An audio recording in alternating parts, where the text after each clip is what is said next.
And good morning. Welcome to a Tadpoll for Thursday morning. We have a lot of things to talk about this morning, so you might get yourself an extra cup of coffee for sitting there watching this because we are going to be talking about the history of dating at Phillipsburg High School. That's their play that's coming up this Saturday night and Sunday afternoon. We'll be talking to some of the cast members. Also, Leslie Struckoff. I guess you're kind of in charge of keeping everything going, right? And I try to anyway. okay. Yeah. All right. Ed Jones and Angela Tallheim will be coming by. They are collecting shoes for kids that need shoes, and we'll talk with Angela. Ken Rogers, who just won the 109th Congressional District, just was reelected there. The First Assembly of God with their Thanksgiving church service coming up. Also, the Victorian House tour. With that, that'll be Ruby, Mike Gower for the Phillipsburg. He, of course, is superintendent of schools to talk about some things. The Phillipsburg Chamber of Commerce, Angie Wells, will stop in about all of the things after Thanksgiving, getting ready for Christmas, what's going to be happening a week from this weekend. And Lance Bunyan, if he's around, he's going to come on, the mayor of Phillipsburg, to talk about the town hall meeting he had last night. So you can tell we're going to be here for a while. So just got to settle in there, and we'll be glad to bring you all the information. Well, last week, Leslie set out because she had kind of a cold there, but she's with us. And how did you go about and we'll talk with the student in just a moment, but how did the history of dating, how did you pick that particular play to do? Well, last year we did a more serious play, although we put elements of humor into it. Mm-hmm. And I had an inkling from the way other people were talking that there were going to be more kids out this year, so I wanted to do something with a little bit more diversity. And comedies seem to be the ones that have the larger casts and let you kind of mess around if you need to, sure. Add roles, take roles out, do that right. sort of thing. So I basically just narrowed it down to 4 types of plays that had that same kind of format to them, and sure. then the seniors chose the one that they wanted to do. The history of dating, it sounds like we go clear back to Egypt and all the way up, or how far back do you go? Caveman days, where it all began. All right, Neanderthals and all that, really? Okay, Yep. That's neat. And then all the way to present time, right? The history of dating? Yes, all the way up to the cell phones and the jargon used on cell phones and so on, yeah. I wonder how the cavemen would work with the cell phone. They had hieroglyphics on the wall, you don't have to worry about. So it sounds like it's been kind of a fun thing to do, right? Oh yeah, and it's because it's a comedy, if you mess up a little bit here and there and ad-lib as you go along. That makes it better. Yeah, I think so too. I think so. Something comes there. Okay, it's Saturday night at 7 at the Huck Boyd, and Sunday afternoon at 2. And it's $4 at the door, right? There's Correct. Tickets, okay? And you're welcome to come either night or both Saturday night and Sunday nights would be afternoon. good, Come on down to the Moore and have a good time. I've always found I've tried to go to both when they usually have something, because they're always different. Yes. They have a basic thing, but they're a little different because maybe someone forgets their line or something like that. Okay, who we got to talk? You might give us your name, your class, and what you're playing. Okay. I am Tara Khan. I am a junior at Phillipsburg High School, and in the play I have 8 different roles. 8 different roles. Yes. You have to change clothing 8 different times. Yeah. What was wardrobe like, Leslie, getting this thing ready? Well, actually, because of all of the changes, they wear a base wardrobe of black pants and a black shirt. Okay. And then we try to, for the most part, have at least 2 elements so that when they walk out, you get the gist of the time period. But to actually have to change into full wardrobe, there's just really no time between scenes. So it might be, something on your head and a jacket or something along those lines. Okay. Yeah. I'm Sierra Portner, and I'm a senior, and in the play I have 6 different roles. Wow. Okay. Behind me here. Hi, I'm Alexis Rudd. I'm a sophomore, and I have just 1 role. Wow. However, I am one of the main roles. I'm Amore. You're the what? Amore, that's the name of my Okay, all right. I'm Ben Benai. I am a freshman at Phillipsburg High School. I have 4 different roles. Wow. I am Dominic Rudd. I'm a junior at Phillipsburg High School, and I play 4 different roles. Wow. I'm Rylan Hayes, and I'm sophomore at PHS, and I have 4 different roles. Okay. All right, let's go back down there first. Now, what's your favorite of those 8 different roles? What's your favorite one to be? Probably either the cave person or colonial woman. You're a cave person? Yes, I am. Wow. And you say cave person, so it's not a caveman, it's a cave person, right? Yes. Okay, all right. Okay. What other roles then do you have?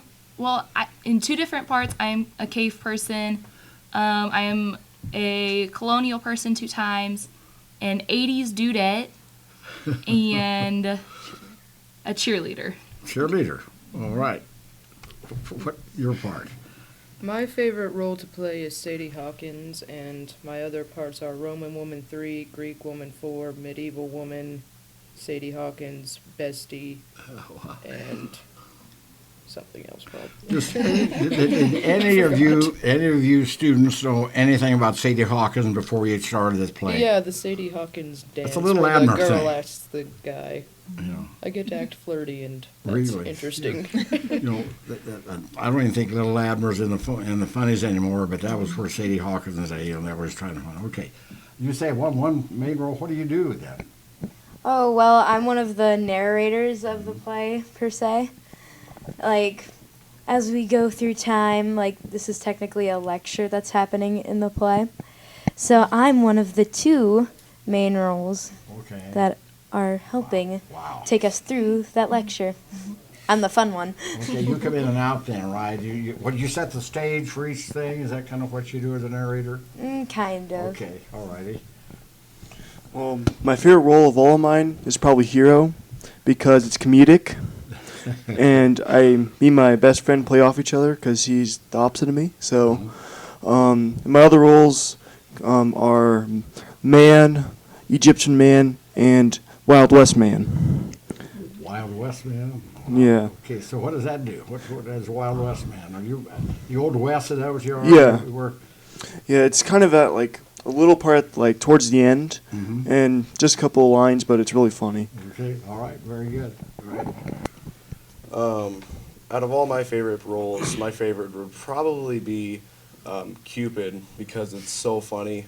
I think that it really does fit sort of what my personality is like. Like, you sort of get what you ask for.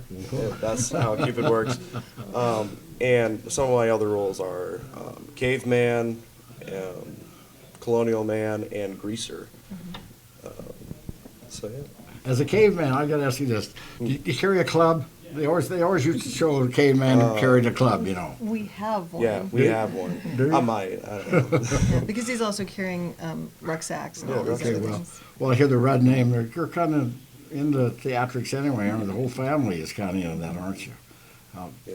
Okay, very good.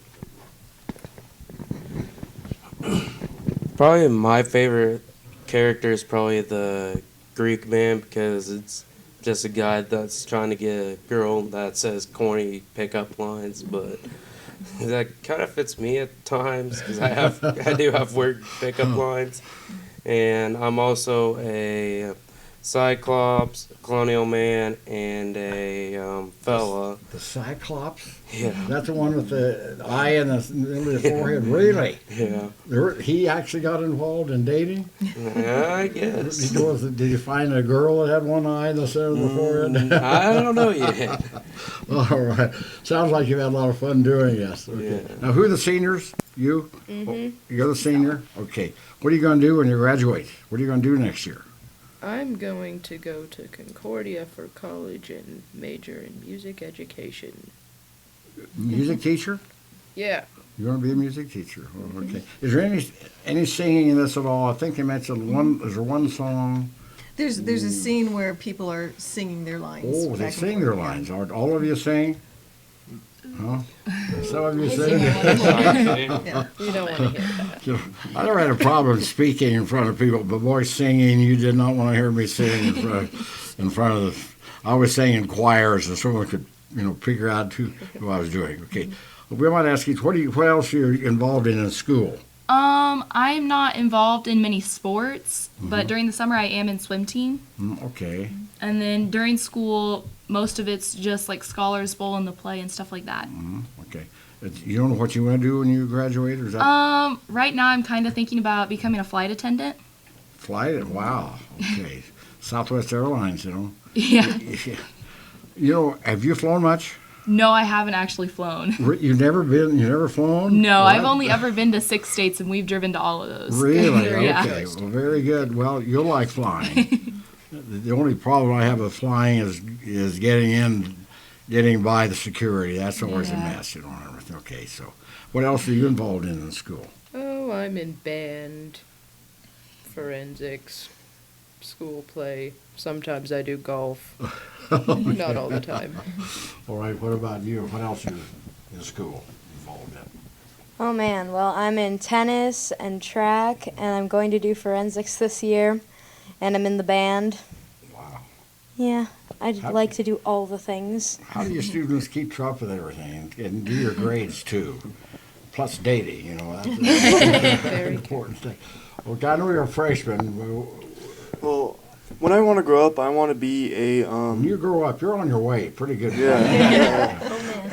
I want to get my degree in history and be a history teacher. Wow. Okay. You like history? Yeah, All right. Very good. and I'm involved with the play and track, especially I love track. Football next year. Okay. What do you do in track? I throw discus and shot I put. kind of figured you were probably a weight man. Yeah, my best in discus was 103. Wow. All right. Great. And then it's just a freshman I'm just coming in, right? Yeah. Wow. That's very good. Okay. My future plans whenever I grow up were to go to Colorado and study under my family friend. He planned on teaching me dance, and I go to college and become a dance choreographer. Wow. Right. Great. And inside of school, I'm part of the play, wrestling, track, and forensics. Okay. When's wrestling wrestling practice? start? Practice started Monday, Okay. and man, they're working. Okay, We are working. What's your weight? What weight class are you gonna wrestle? I jumped up to 170, but Wow, practicing. okay. I'm gonna think about jumping it down to Okay. 160. Is that hard to lose weight? For me, I mean, some days, yeah, some days no. You just got to know your body and how to I know. treat it right. I never had trouble gaining weight. It's just Yeah. losing weight to say. I think that's the main thing. Okay. Well, I haven't really decided what I'm gonna do after high school, but I would like to go to college and either wrestle or rodeo in college, and probably go get either my teaching degree or business management. Okay. And in school, I do wrestling, and kind of with the school, I rodeo too. Rodeo. Yeah. How'd you get interested in rodeo? Well, my dad rodeoed when he was in high school. Sure. He did saddle bronc and barebacks, and did that in college too. And after college, he started steer wrestling. Wow. And then my sister rodeoed in high school and college, and I guess it came to me easily. Okay. So what do you like about rodeo? You don't ride the bulls, do you? I do like it, but I would like to do it, but I'm too top heavy to do it, probably.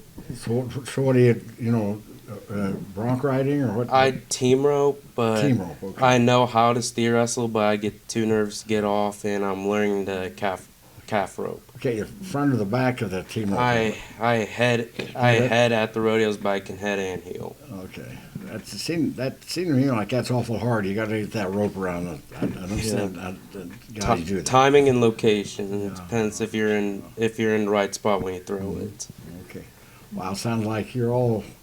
Have you had your dress rehearsal yet? No, it all comes down to once again getting everybody there at the same time. Right. Last year, we actually did the full thing just before the play. We're going to have to do the same thing. again this year. Tomorrow night's football tonight. Right, You know, but we are it's- going to practice early. Actually, it was the football players who came up and said, "Can we start at 3:30 Wow. so we can get some more time in?" So Wow. I was very pleased with That's that. great. So, Yeah. I can imagine playing football and then you come right around. You have to go on the stage. Who haven't we had? We had some last week. Who haven't we had on? Yeah. So far we've had 11 people, and there are 4 that we haven't had. Again, just because there's not enough room for everybody. But freshman-wise, Theo Cassie and Jeremy Ford. And then seniors would be August Ricker and J.J. Minkler. Okay, all right, okay. Now, is this a extracurricular activity, or is this a class, or It's how all do you do this? extracurricular. If it were a class, I'd kind of love that actually. I could guarantee people Sure. would be there, attach a grade to it, so maybe everybody would be there all the time doing what they need to do. But yeah, this is all extracurricular, mostly before school. These last few weeks, though, we're after school. Did any of you want to go on Broadway? I've been there and it was amazing. Really? You would like to go on Broadway? Yeah. Wow. Just to try, I don't just to want say to go that I on did. it. Singing or do the Broadway songs, or would you rather do drama stuff? Or Drama. Drama? Both. You really want to get into that? That's great. Singing, man. Singing Okay. sounds the Both best. for me. You know, last week I said break a leg, and if you know, and so I said, where did that come from? I happen to have it here. Just a minute. It says here, what's the meaning of break a leg? And I just lost it here. Oh well. Does this ever happen to you guys? You have okay. Here I'll do it. I'll do it, Siri. Okay. What does break a leg mean? This is amazing how this works. You know. Okay, it says here, break a leg. Bear with me here. Okay, is a theater idiom in a theater used to wish performer good luck in an ironic way. Well wishers typically say break a leg to actors and musicians before they go on the stage. The origin of the phrase remains obscure. There's a lot of different things. Reflects a theatrical superstition in which wishing a person good luck is considered bad luck. Okay. Expression sometimes used outside the theater, superstitions anyway. But among professional dancers, the traditional saying is break a leg, but murd, whatever that means. So there's a lot of different things. But all you guys break a leg. We got Saturday night and Sunday, I'll say. Any more comments from any of you guys? Just did I keep you out of school long enough? Yeah. Probably not. Yeah, I think so. Stay here the rest of the day. So, how many hours do you think these students have put in? And you know, with football and practice and all other things going on, is it hard to get all of them there at the same time? We have actually not had a practice where everybody's Wow. been there at the same time. Yeah. Because even though we do mornings, there are other activities that are in the morning as well. So sometimes you try to share. Other times kids will leave early, or sometimes it's, well, I'll take you Monday and Tuesday and Wednesday. The other person can have it Thursday, Friday. Yeah, there's just a lot going on. How long have you been doing this? When did you start your It's rehearsals? just 7 weeks. 7 weeks. 7 weeks. Wow. And you go in the morning early? Is that what you're The doing? first 5 weeks are at 6:30, and wow. and then the last 2 are after school. Anywhere from 3:30 to 5 is when we start. It just depends on what's going on. Wow.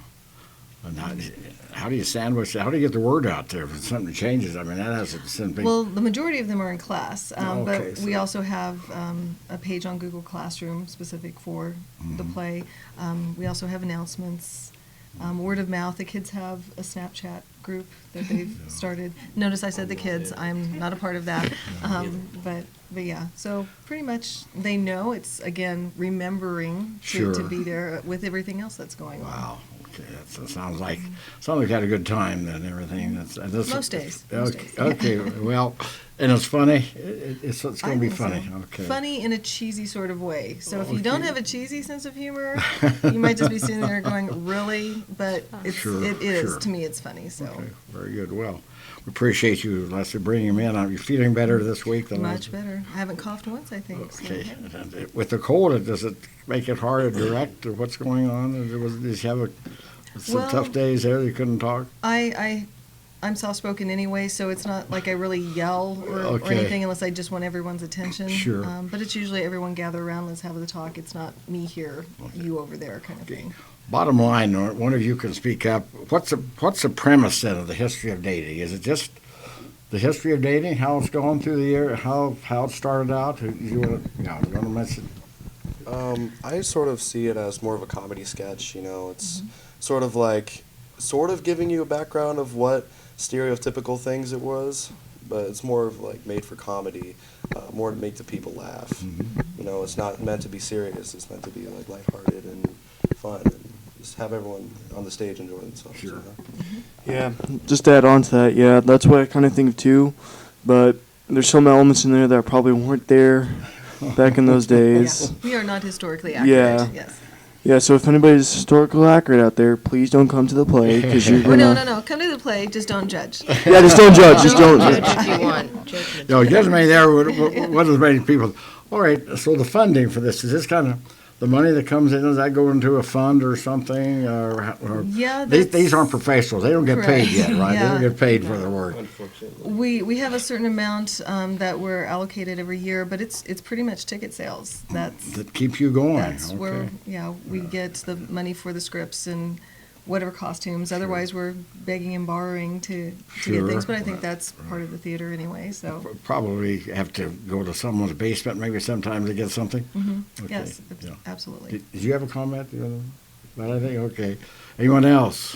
Well, break a leg. Thank you. Thank you. Okay, and we I'll hope try to- not to literally do that because I'm clumsy. And we look forward to seeing you this weekend. I think it's great that, you know, reading and writing arithmetic are important in school, but extracurricular activities, you know, not just sports, but music and everything is really important to make you well-rounded and get you to do it. So I agree that just to do everything you can in school, even though sometimes, how am I going to get it all? Do you ever get that say, how am I going to get it all done? Do you ever talk to yourself? I'm in that state of mind constantly, and I'm just used to it at this point. It's fine.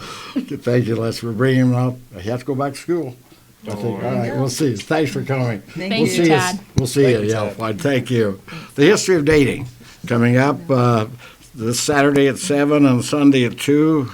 The Huck Boyd Center, tickets, kindergarten through adult, $4 at the door. So very good. Thank you, Leslie, for bringing him on. Thank Good- you. Good job. Thank you. All right, now, I think we may have, I don't know who we have next out there. The door is shut. We'll find out. We'll get someone else in here.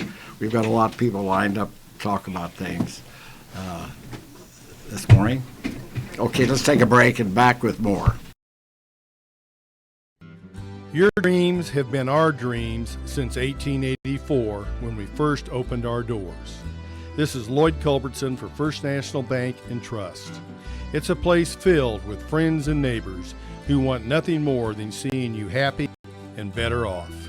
First National Bank and Trust in Phillipsburg, Logan, and Long Island, Smith County Bank and Smith Center, Solomon Valley Bank, Beloit. Member FDIC, Equal Housing Lender.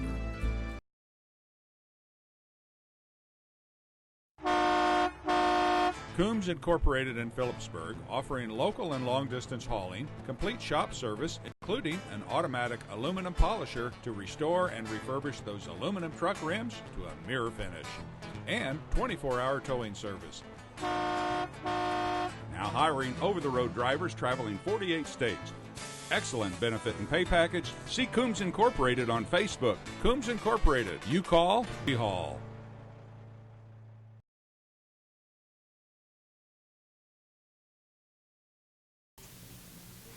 We're going to talk about shoes now and how you can help out some young boys and girls that may not have the shoes at Step Up for Kids. Angela Tallheim's with this morning. It's a shoe drive, and thanks for coming on, Angela.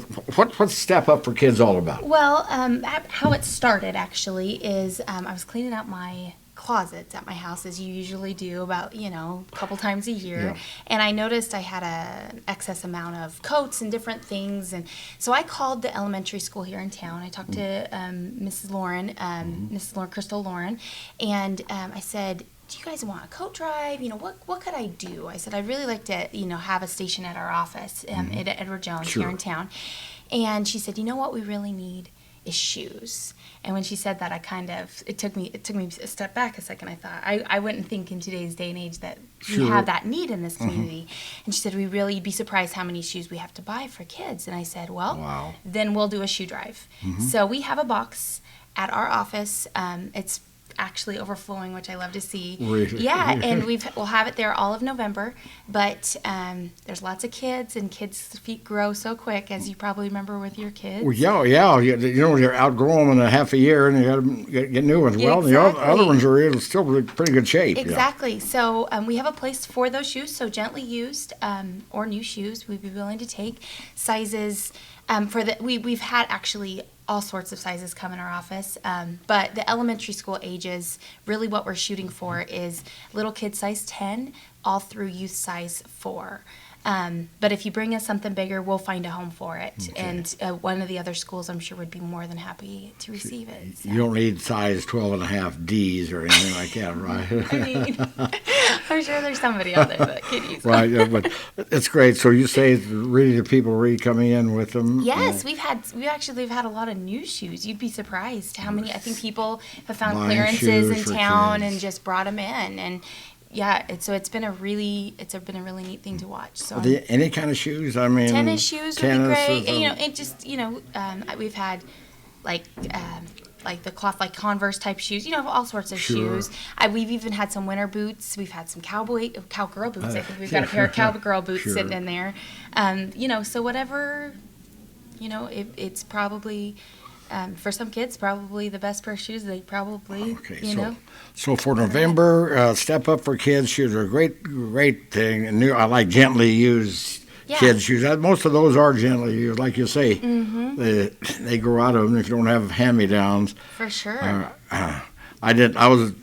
I didn't have to worry about hand-me-downs because my sister was 14 years older than me, and I came along, so I didn't have any hand-me-downs. I always got new stuff. She probably thought you were spoiled. I got new stuff. So, okay, now where should they bring the shoes again? Edward Jones' office here in town. It's at 801 3rd Street. Northwest corner of the square, right on the You're corner. right here in Phillipsburg. If you have any questions, feel free to give us a call. You can talk to any of us at the office, Doug, myself, Robin, or Gwen. Our phone number there is 785-543-2667. So I'm more than happy And to again, answer this is an opportunity.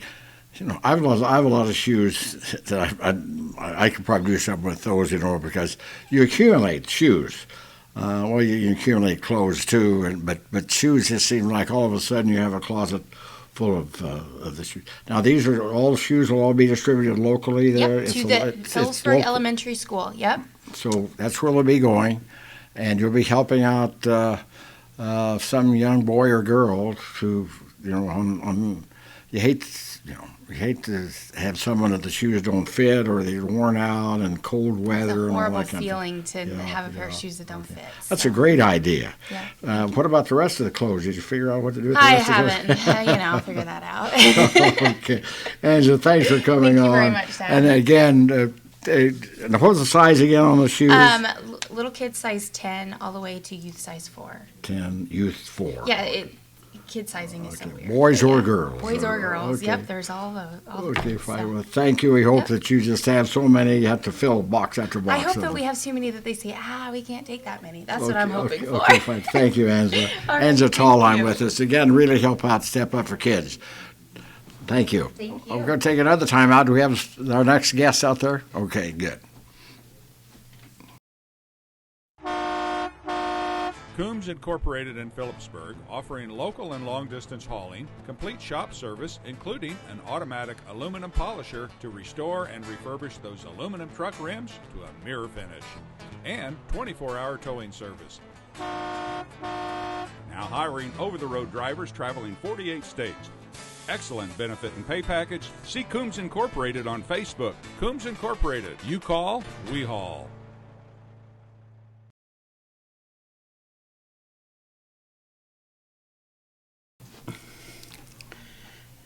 Well, we're going to get a little political this morning on the Tadpoll. The election's over, midterms, and of course, I think I can't remember ever having a midterm like this one, nationally and statewide and everything. Ken Rogers, the 109th, 110th. 110th. I always want to put 109th. Where's 109th? Russell. 110, 111's at Hayes. Right. Okay. The 110th, and which is Ricks County, northern part of Ellis County, Phillips County, Norton, and in a small part of Graham County, basically the city of Hill City and a small area leading into that. Okay, they still haven't figured out the 111th down there. They're still counting. Tonight at 5 o'clock, they're going to start. Determining whether it's Eber or Wassinger. Right. I've known Eber for a long time, and I've Right. known Barbara. Anyway, looking at the election, you have to be very glad, I guess, of about a 25% thing there. And 76-24, but who's counting? No. Okay, what do you see coming up now? A Democratic governor. We've Yes. had that before. Yes. And compromise is a big word. I think this is going to be. Isn't that going to be a pretty big thing? I think that hope. I think are Hopefully. probably going to be probably the two biggest things to get started. We got to figure there's a number of us in the legislature that have not had a Democratic governor because with turnover in the legislature, it doesn't take there's not a whole lot that have been there for a number of years. So that will be a change of getting used to. So I think there's been a lot of speculation on what's going to happen. I talked briefly with Lieutenant Governor-elect Lynn Rogers this week. We were at a meeting together in Manhattan, and he said, "Yeah, they're still trying to get things figured out." I mean, so it's a mad rush to get to January for all of us, but I think. The citizens of the state of Kansas said they wanted to go kind of a couple different directions. I think as far as in a sense, both sides could claim they want us to keep where we're going. But I think there'll definitely be some challenges. I think the numbers that have come out, financial numbers have come out.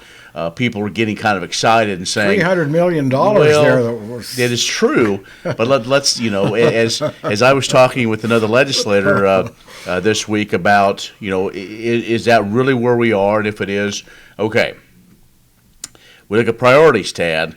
If we want to fund transportation like we all say we do, we want to fund education the way we do, we're out of money. Yeah, sure. So to do things that I really think we need to do with mental health, with capers, all of a sudden now we're in a deficit, and I really don't think that people say, well, just raise my taxes, because that's not going to happen. Governor-elect Kelly has said we can do all this without raising taxes. So me as a Republican and my colleagues, we're going to hold her to that. Sure. But we'll work with her. And so, because she's going to need some friends. The numbers in the legislative body aren't really to her favor. And so, right. Well, sure. So I think, it'll be interesting. I mean, she said she's going to reach out to us. I look forward to talking to her and kind of getting for sure what some of her ideas are. Because there's some things we might be able to try to work towards. I'm interested. It's going to be interesting when you get back there because you do have the majority in the Senate and the House. So, and what you do and what she can do. But there is, and I mentioned the compromise. What do you look about on the school? I know the Supreme Court still say you got to have more money. Is that your big problem in January? Well, I think that's going to be what everything's going to be focused on. But you got to understand, too, we have with the new legislature, we start over with the budget, and so if Governor-elect Kelly wants to do a biannual budget, which we kind of hope so, it gives us a better idea to plan. So we have a 2-year budget. That's going to take an awful lot. But of course, always in the background is going to be that trying to meet the court's obligation. I've said all along, I still think that's going to be right at the end where we're going to get something done. I don't think it's going to be this astronomical number. I think most people are going to take a very workmanlike attitude towards it and take an honest look. A couple of big advocates for education got beat in the general election on the Republican side. And so somebody else is going to probably pick up and really kind of see where we are and take a realistic look. One thing I have talked to people since the session's been over. There's always concern about small schools. In the big scheme, it's not really being talked about. I think that may be one of our things we always have to be concerned about, but there's concerns also on the eastern side of the state. So really the focus, I think, fully being on western Kansas is difficult. But we also know, Tad, looking at the election, a few communities, and if they have a big voting block, they can really move things. Well, you look at the map, and Johnson County and Sedgwick and those 4 or 5 counties where there's a population went Democrat. All the other counties went Republican. I mean, they went Republican. Well, they did, and if you break down, and we don't have all day to break this thing down, but Johnson County, there was a sea change, and I don't know if it's that way forever, but this time around, a very popular guy, Derek Schmidt, good friend of yours, Attorney General, good friend of mine. Yeah. He lost Johnson County. I don't know if you knew that or not. Yeah. And in Johnson County, I think a lot of those voters decided they have maybe had it with Trump, at least the majority of it. So a lot of even moderate Republicans in Johnson County lost to moderate Democrats. I think it was just a matter of, and they weren't happy with Chris Colbach being the Republican nominee, and so they were sending a message, and it did. And we noticed in those 7 counties that voted for Laura, they were almost wherever universities are, except Ellis County. Ellis County went for Mr. Colbach. So it is. I mean, it's something to think to look at. What's the long-term trend? I don't know, because somebody brought up, well, that's true, but 7 counties didn't dictate who was governor because there were Democratic votes. Ms. Kelly got votes all over the state. And so I think it behooves all of us as we work forward to, if we want to have representation in Western Kansas, we need to reach out to those other counties and make sure we do have strong folks. So, it's definitely something to look at. And it's definitely, I think, something that we should have concern about, that we do have strong representation in Western Kansas, that we get our message out. And that brings a question I've heard it forever. West of 81 and east of 81. You see that in the legislature? Do you see the counties in the east looking at us out here as behind or not being able? Or do you get that much from them? Not really. I think it's probably out of sight, out of mind. I think a lot of folks that represent on the eastern side of the state, they get tired of us. If we are always saying kind of woe is me or don't forget about us, we jump up and down and say, hey. Well, I'm one that's very strong about agriculture. So if there's an issue involving agriculture that maybe going to take a hit, well, I'm going to be down on the floor defending it, because I think we should. Sure. And remind folks that, and no disrespect to our friends in the aviation and manufacturing industries, those are very important to our state's economy, but agriculture still is very important. And so, it is there, and, but what it does, it continues to take outreach. Because a lot of times you say, well, have you been to Western Kansas? Well, yeah, I was on I-70 going out to Colorado on vacation. And so hopefully if it works, if we can have a good session, we'd like to get a group out to come see Western Kansas. We were going to try it a couple years ago, and just the dynamics and the way the session ended, we were all kind of ready to kind of not see each other for a while. But I think there's several of us that reach out.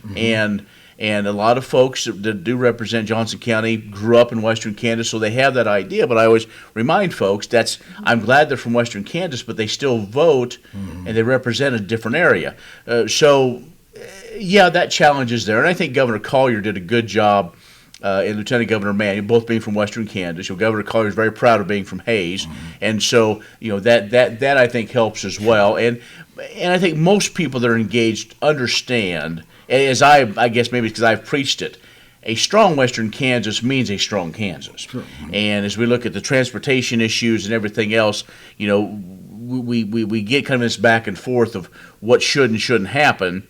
And I said, well, I understand the population's in eastern Kansas. There's a lot of goods and services that come from Denver that need to get to eastern Kansas, so we need good roads as well, and again to get the raw commodities, the agriculture commodities, and so I've been trying to get Max Dibble on. He's on that task force. Yes. And he's busy. Yes. I asked him last night, can you make it? He said, well, he couldn't. I'm going to try to have him on so the task force, they're trying to get back in we had several task force there where we had a good program on roads in Kansas, and then, of course, I'll call it the brownback experience. Kind of things went here, there, and everywhere, and they're trying to get back onto that. Right. How's that? So, is there some positive thing being done on getting our roads back? Because we are famous for our good roads. Well, and I think so, and I think there may be 1 or 2 meetings left. And then this task force will be wrapped up. Then they're going to feverishly put all the discussion from all over the state together and present it to the legislature first of the year. Which basically is is where we go with the comprehensive transportation plan. T-Works is just about wrapped up. Yeah. And one of the things in Hayes we went down and testified for, and of course, folks in the valley and 383 is right, the big concern. Right. And that's the thing and it was already in the queue, so we had county commissioners go down and we all talked about of how important it is to finish that before we start something else. The biggest thing is going to be how we fund it. How do we fund it? And I think you see maybe this new legislature realizing that we can't take from here and there and do all these sweeps. There's some different talks about specifically earmarking things, opening up the Kansas Constitution to some things. I'm a little leery of that. Yeah. But one of the things we have to keep in mind is a lot of people, and again, I'm not going to sit here and defend Governor Brambeck. Governor Brambeck, I've known him for a long time. He's now serving in the federal government, and he's an easy target. But it takes more than just the governor can't pass legislation; he can sign it. He had influence, and he did, and that's one of the things we've experienced. But Right. but part of the situation was, as we cut taxes, we didn't cut spending. Yeah, Everybody wants more in their pocket, but they don't want to lose any services. And so that's one thing we have to keep in mind is, there was a tax increase a couple years ago, so we do have a lot more revenue coming in. My concern, Tad, is we're looking at new programs, new spending, I don't think it's going to happen. And that's the reality we have to look at. Is one thing was not talked about in this election, Tad, was our bonded indebtedness. We are close now to $3 billion, not with an M, with a B. $3 billion in bonds That the state's responsible that the state's for? responsible for. What was that for? Well, a lot of it was transportation, because we have to balance our budget, and so if we do have a deficit, well, then we just bond it out, or in the way to get out, get to the end of the session. What happens is we do a lot of presentations and a lot of kind of fun stuff to the last few days. Then we do about 60 bills in a couple, each day for a couple of days, and so in order to get out, you're just almost it's like an endurance race, and so but at the end, in order to get out of there, and the best thing you can do is you may have to authorize the state to bond up to so much, maybe to get some of those projects done, or transportation, or other things, or take or borrow in a sense from other sources, and so all of a sudden that and you could bond it out. Well, that's why 2 years ago our bond rating was so low. Yeah. But we don't talk about taking care of our responsibilities like a credit card. Eventually, it comes up, and so that's I guess what I try to scream to the mountaintops is, I understand. And believe me, I want to give more to mental health concerns. We have a real concern and real issue especially in western Kansas, with not having enough adequate mental health facilities and folks, but we've got what happened is my first year in the legislature, the deal that got passed was, in order to make the numbers work, we're going to pay interest only. We have another year of interest only. Yeah. We don't start paying the principal till 2020. So you know what I did? I called my friendly banker. I was on the floor in the legislature. I called the bank here in town. I said, hey, this deal that they want us to do, it's going to be delayed to 5 years. So can I go ahead? Will you finance me a car and I'll just pay interest for 5 years and I'll start paying the principal? And I think they hung up on me. I know how that went. Yeah. So so Sure. absolutely. And of course Kansas is unique. I think is you have to balance the budget, which I think is, the federal government. I mean, what is it, trillions now? But they're required. Is it the Constitution says we have to have a balanced budget, don't we? The Constitution says we have to have a balanced budget, and we're supposed to have a rainy day fund or a balanced holdover. Sure, right. Now, this year, I think we're going to meet that goal, but in the past, it's been, again, you want to go back 8-9 years, we were literally hundreds of dollars. And and again, the economy is cyclical. I think that's one thing we always got to keep in mind. All these things are cyclical, and I think anybody, we will have, in a sense, a divided government.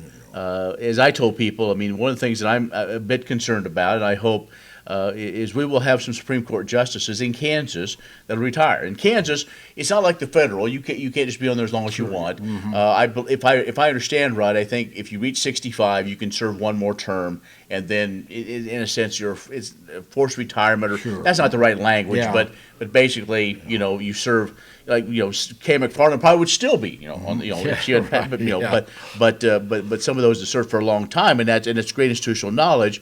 But but that's why it matters who's governor, and but the people spoke, and that's why we're good. And of course, we were very strong out here for Republican ticket, and we've got a lot of great folks in other offices, those constitutional offices, and insurance commissioner. We all look forward to working for all of them.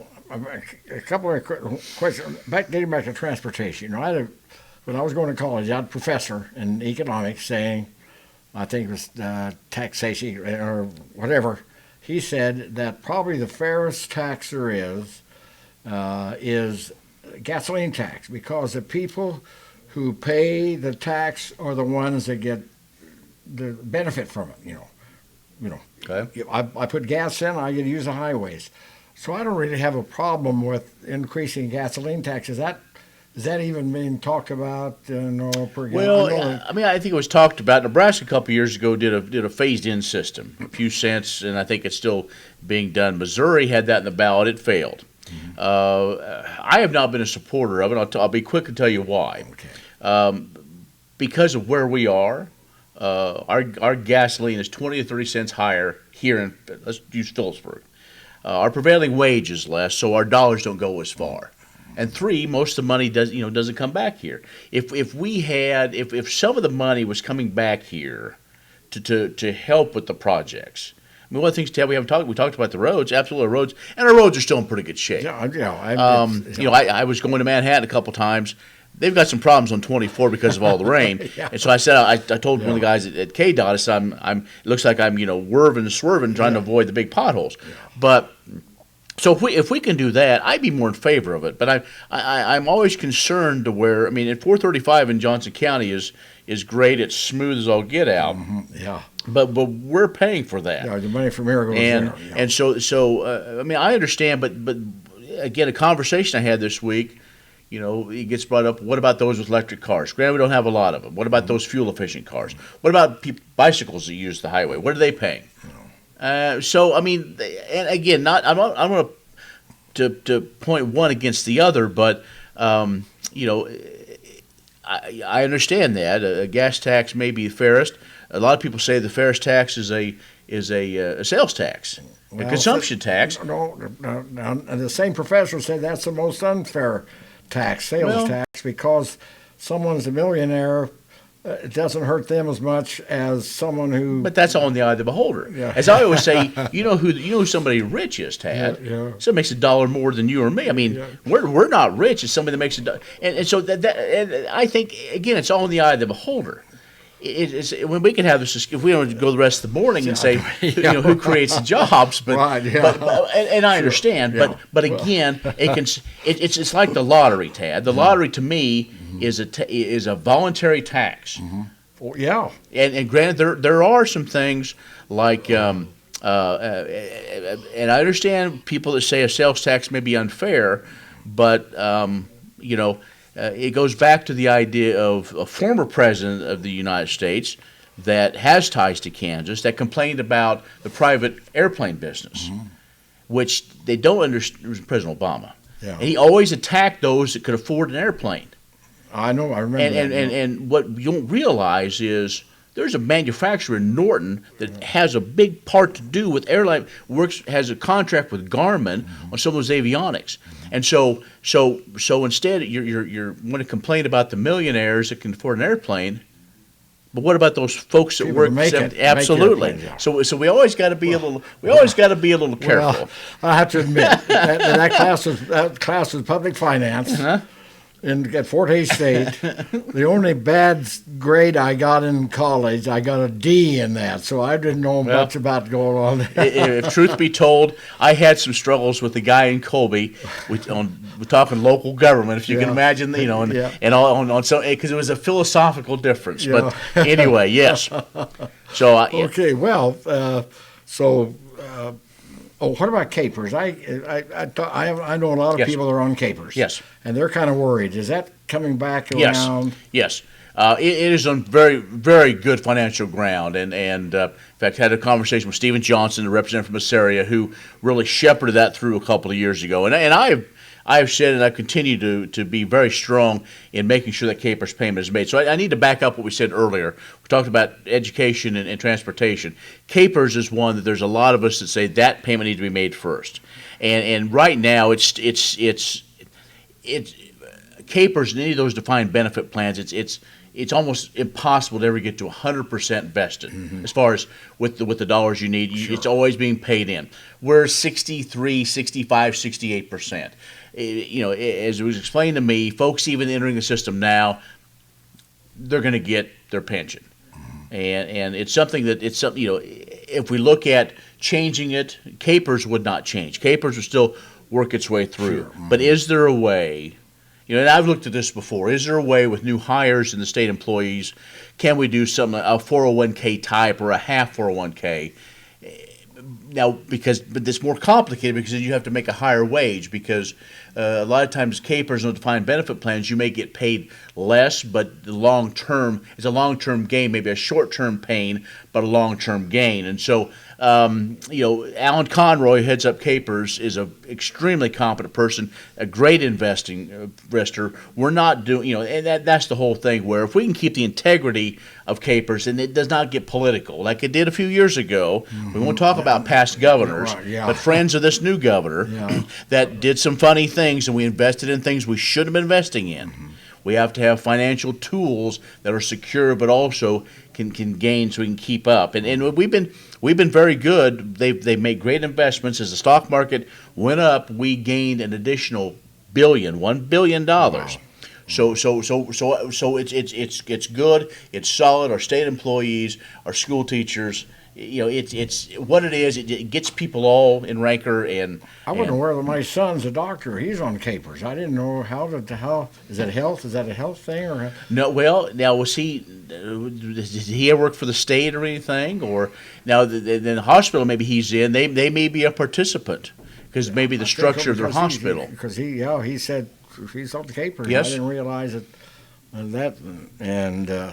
There's several different things. So so it's good. But we have a number of issues, Tad, that we're going to deal with, and it's going to be a very interesting stage. We don't go into the 14th of January. What we're going to do with those. Normally we're going right away, and there'll be inauguration. There'll be a lot of pomp and circumstance, and then we'll just get underway. We go back the first Monday in December for leadership elections. And so we'll have a few new ones because some of them moved on, and then that will determine the committee chairs, where you sit on the floor, where your office is. So it's kind of like a big fire drill to where and it all happens that weekend right before because you don't have to move. Right before the session. So new ones will have all their stuff, and What committees are you looking at? You being on? Well, right now I'm currently vice chair of Water and Environment. We don't know if that's going to stay or that maybe get split up again, like it was a couple. Water and Environment. Water and Environment. Right. So primarily water is what we dealt with. There are a few environmental issues. So the chairman retired, so I don't know if I will be the chairman of that. The chairman of the House Ag Appropriations Committee was defeated in the primary. That's one thing I'd like to go to. Mm-hmm. That also puts a seat on the big Appropriations Committee. Taxation is what I'm on if I stay on. Transportation was the other one. So those are all big committees, and I basically told the speaker, I'll serve wherever you want. Mm-hmm. I just want to make sure I continue to be a strong voice for our area and for agriculture especially. So. We'll serve wherever we can. One more question. I said I'd keep you here on 10. I got about 3 minutes here. Do you see health? We hear a lot about health and the hospitals and all this and closing. What do you see coming on that? I'm glad you brought that up. I've read a lot of news stories that Governor Kelly is wanting to pursue Medicaid expansion.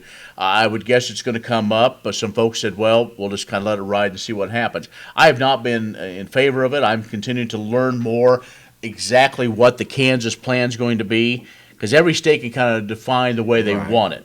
And so I don't know if I'm really thawing any. I want to make sure it truly benefits our hospitals.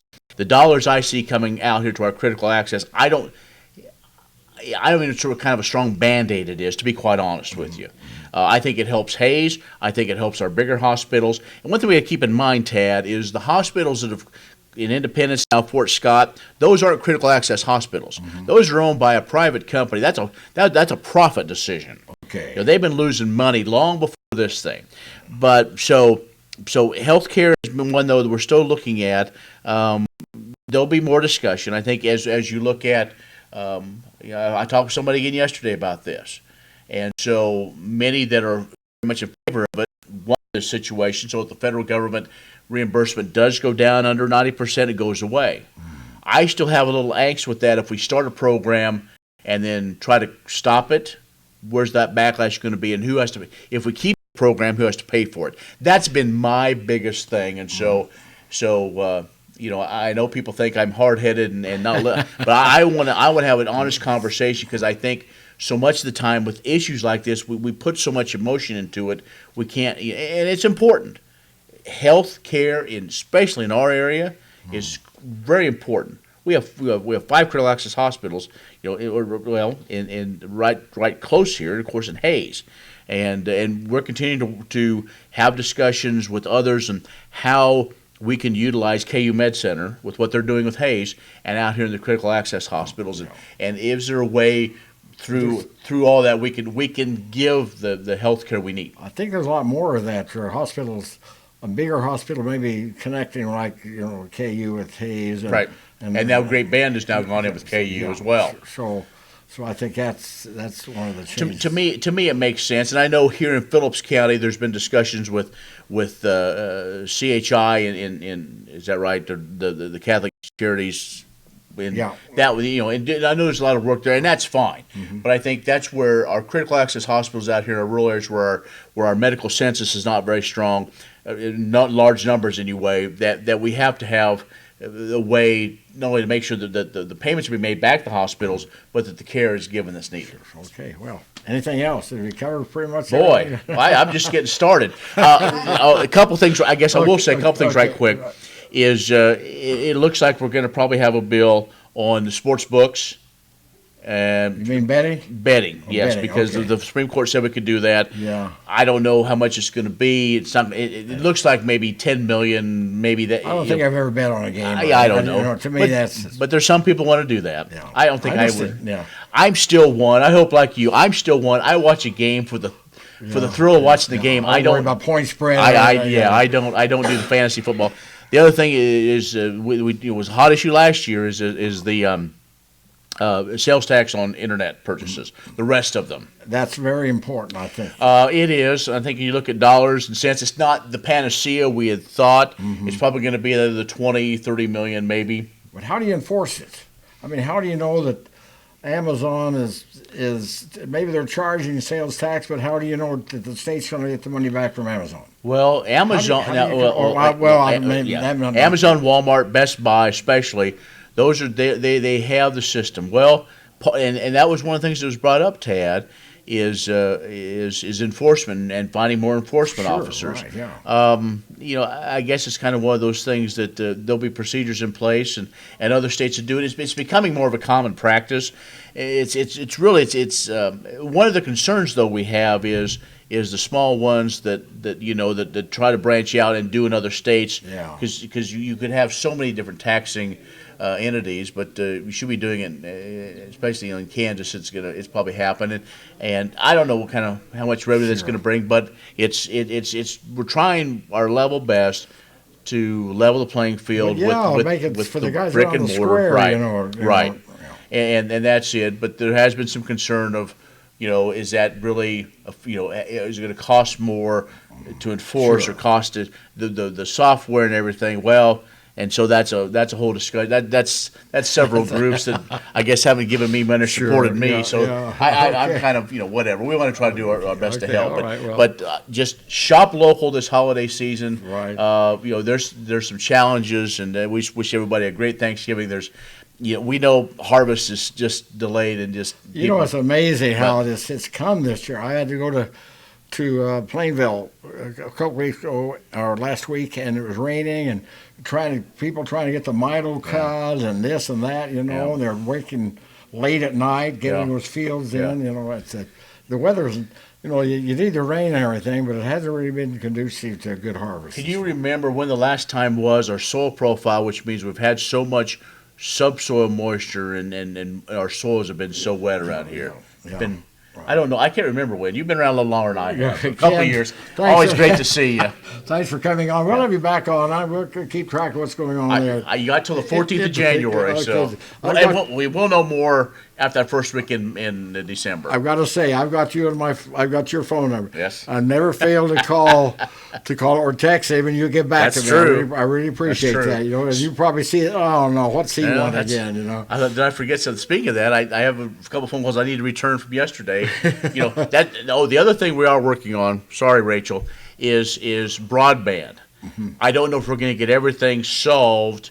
We have a great company that I'm proud to represent, Next Tech. They do a tremendous job. Mm-hmm. I wish every community had a Next Tech in the whole state. Sure. But we still know there's some challenges. And Next Tech worked hard, and politics, I think, won out. But I saw Governor Collier came out and said there's some situations of folks that took part in the test. Mm-hmm. We do even have problems out here in other areas, and so we're going to work on how. Again, it all just costs money, but how can we continue, because that is getting to be a necessity as much as anything else. It really is. And I don't understand how all that stuff works. Anyway, I just know I show up here on Thursday and Saturday morning on the internet. Look in there and talk in that. So, all right. Thanks. Good to see you. You have a good Thanksgiving You too. too. All right. All right, we're going to take another break here. I don't know if next one out there are going to talk maybe with Mike Gower. Is Mike out there? And superintendent of the schools. We'll be back in after this timeout.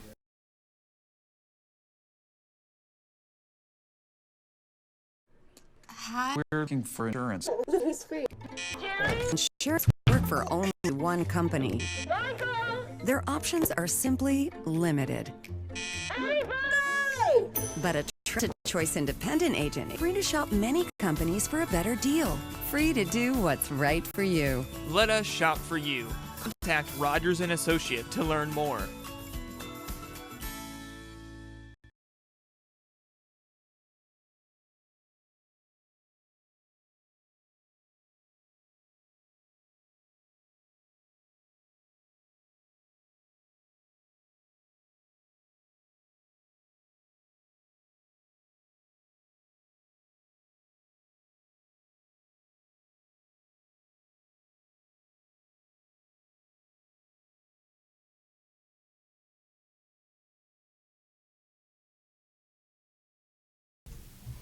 Well, we won't be talking to Ruby Wyman this morning. She was going to come on and talk about the Victorian House and the tour that's coming up, but we'll have her on. That's after Thanksgiving.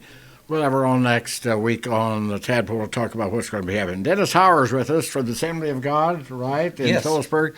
It's always a special time of the year when the community kind of comes together and has a Thanksgiving service. And so let's talk about that, Dennis, a little bit. When is it and what's going to be happening and everything? Okay. We are delighted to host the community Thanksgiving service. Mm-hmm. It will be this coming Sunday night at 7 o'clock at the First Assembly of God Church. We're located at 210 West State Street. Mm-hmm. And it starts at 7 o'clock. We're going to have a wonderful time together. It's where all of our churches in the community come together, and many of the churches will have a part of that service. Mm-hmm. And we're going to have some scripture reading. There will be some music. There will be some preaching. There's just going to be a wonderful night.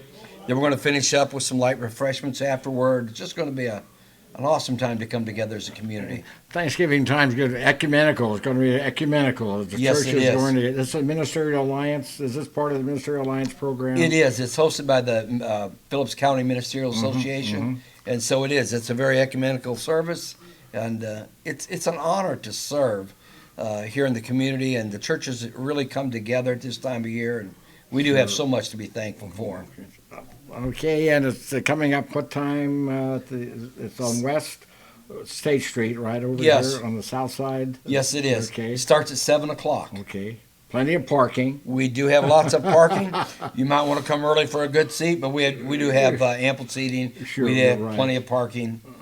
Okay. So, Well, yes, let me talk about you a little bit. Your past, your history and everything. How long have you been here in Phillipsburg now? we moved to Phillipsburg in April. Okay. And so we've not been here real long. We moved from Houston, Texas to here. Wow. So That's a little bit of a change. I have a son who lives in Houston. He's lived Oh. there for 30-some years. Did the heat finally drive you out of Texas or the hurricane? Well, we were there for the last hurricane, and that was very devastating. We've been through several floods down there, Yeah. and then the hurricanes. But we're just delighted to be here in Phillipsburg. The people here in the community have been so good to us. They have welcomed us with open arms, and we love it here in Phillipsburg. Okay. Had you grown up? Did you grow up in a large area, or did you grow up in a smaller community? No, we did. We were in Michigan for 29 years of ministry. We were pastoring in Michigan for 29 years. What part of Michigan was it? South Central part, Okay. Hillsdale, Michigan. Okay, yeah, been through there. Yes. And so we were there 29 years, and then we moved to Houston. We were only in Houston for 3 years, and then we moved here in Phillipsburg in April. Okay. So we believe God was in it. It was really a God-ordained thing, and so we felt to come. Well, I welcome Phillipsburg. I think it's great that the Ministry Alliance does this to make everyone, let them come together to celebrate Thanksgiving, because Yes. it is a good time to be thanks for things. Yes. Okay. Did you live? I've got to ask more about Houston. Did you live Sure. close to a bayou, by any chance? We were not very far from the bayou. Yeah. When they had the last hurricane down there, water came within about 6 inches of coming into my front door. Oh, That's how wow. close we Yeah. were. Our street was flooded. We couldn't get out of our driveway. We couldn't get out in the street. But the water never did come into our house. Got within about six to 8 inches of coming You into our house. watched it coming up the street? Did you watch the water? We did watch it come up. Yeah. It was pretty scary. I know. My son's been hit twice. One of the hurricanes, it came up bayou, came up, Yes. got about in his house about 6 to 8 feet. And Yes. then last year they had the floods. Yes. They had the floods, and it came up again, and he watched it come all the way up, and he got out of there. And Yes. it's the same thing. So he got hit twice. Yes. Luckily, he had flood insurance. Oh, that's great. Yeah, because it came out well for him. But I think he's about ready to retire, go to somewhere else. He wants to go to Oregon. I don't know why he wants Really? to. Yeah, I don't know why he wants to go to Oregon. But okay, so very good, Dennis. We appreciate you hosting that, and I've married a lot of good friends that attend the Assembly of God Church, and so we'll see you Sunday night there. Oh, that would be great. 7 o'clock, and We are honored to host that, and our people are so excited there. The church people at First Assembly, we're honored to be able to host it, and we're just glad to be able to serve our community in this way. Well, welcome to Phillipsburg. I haven't had you on here. Thank you. And Thank you we'll so see much. We'll see you Sunday night. All right. God bless you. you. Dennis with us this morning, Harvard, about the Ministerial Alliance and what they're doing with the Thanksgiving service, 7 o'clock at the First Assembly of God. All right, we have another guest, I think, out there after this time out.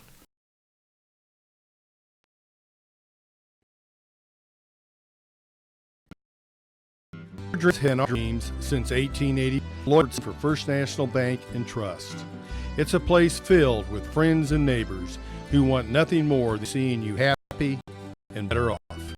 First National Bank and Trust in Phillipsburg, Logan, and Long Island, Smith County Bank and Smith Center, Solomon Valley Bank, Beloit. Member FDIC, Equal Housing Lender. Coombs Incorporated in Phillipsburg, offering local and long-distance hauling, complete shop service, including an automatic aluminum polisher to restore and refurbish those aluminum truck rims to a mirror finish, and 24-hour towing service. Now hiring over-the-road drivers traveling 48 states. Excellent benefit and pay package. See Coombs Incorporated on Facebook. Coombs Incorporated. You call, we haul.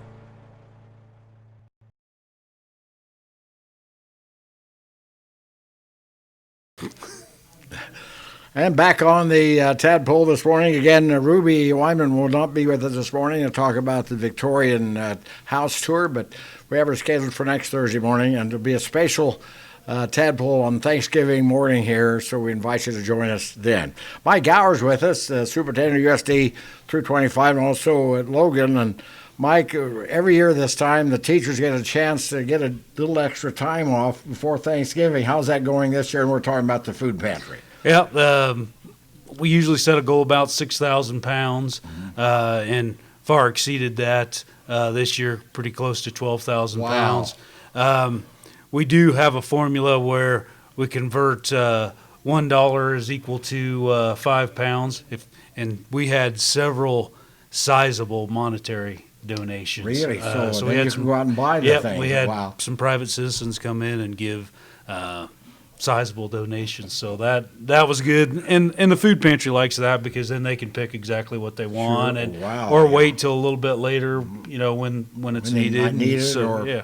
So any stipulation? Do people actually bring canned goods to school? Yeah. We have citizens. It's not just the students and the staff, but private citizens bring things and donate as well, and it's just a way to promote giving to others, and yeah, we've got a little bit of an incentive there, but that